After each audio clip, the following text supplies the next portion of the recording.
How do you make sex ed safe and effective in whatever environment you I want it in? think in a way of monitoring po ng parent. Kumbaga, meron po tayong ginagawang parang nanay teacher po. Kumbaga, Okay.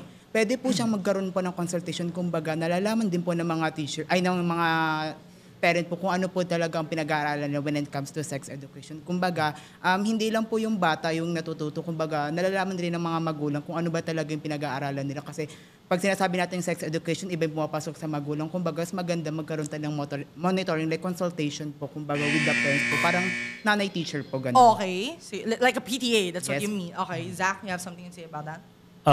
When it comes to parent-teacher conference, yes, that's very applicable. Pero let's again put it into reality. Yung mga bata nga kasi, 'di ba? Sorry, we lack wisdom. Growing up, our foundation, we lack wisdom.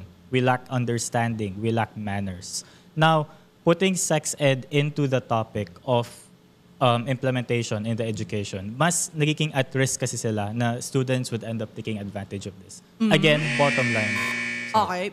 Later, bottom line, Yeah. Josh. Kaya nga sobrang halaga ng sex education. Meron tayong ESP, pwede natin ipasok yung sex education doon when it comes to values. Then sa MAPI naman, yung sex education, pwede natin siya ipasok when it comes to health. Then sa science naman, pwede natin siya ipasok when it comes to our body. Kumbaga, hindi siya ma-exhaust yung mga estudyante when it comes to sex education. Kumbaga, like I said before, is monitor. You want to sprinkle it across different subjects. That's Yes what you're po. trying Kumbaga, to say.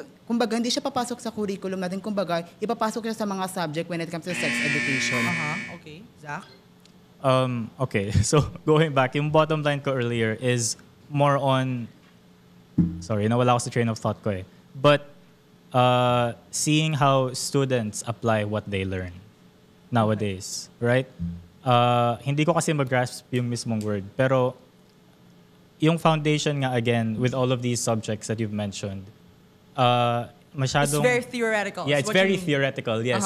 Madami sa sinasabi nyo is still in theory. It isn't yet practiced, and with what we have practiced now is